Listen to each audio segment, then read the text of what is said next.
Hi guys, I'm Sheena the Sports Report Girl here with another edition of In the Crease, my weekly recap of the top stories from the National Hockey League. So here we are in the month of February, better known as Hockey is for Everyone Month. The event, which coincides with Black History Month, is a program designed to open up the sport to youngsters of varying backgrounds. Clearly, the program serves a great purpose. But, is it just me, or does it seem like no one from the league put much thought into coming up with the name? Hockey is for everyone? Really? What options did they shoot down? Hockey.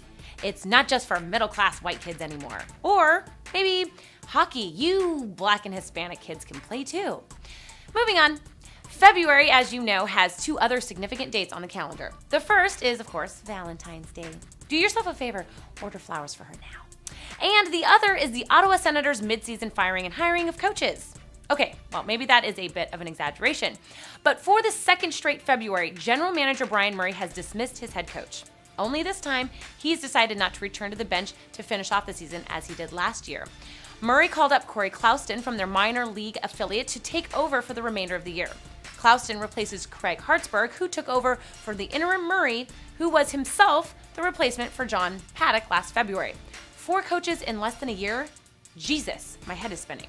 Anyway, the firing comes on the heels of Sunday's 7-4 loss to the Capitals, which in retrospect seems to have been the dagger in Brian Murray's Hartsburg.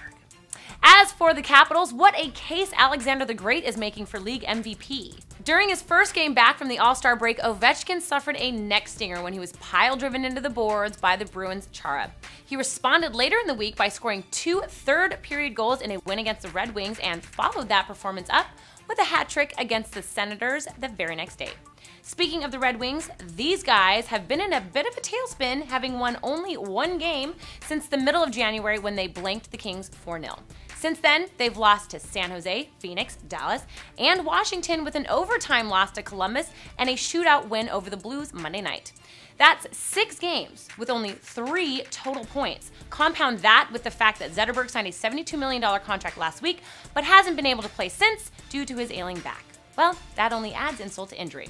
But don't worry, Wings fans, I seem to remember a similar slump like this last year before you made your mad dash through the Stanley Cup playoffs.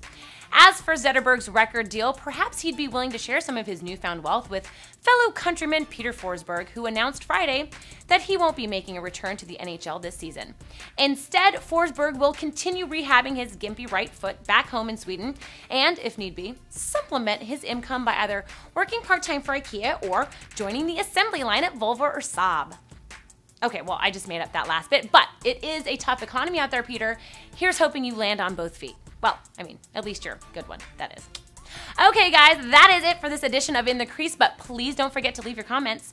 And if you like the show, be sure to subscribe and tell a friend. We'll see you back here next week. Ciao, ciao.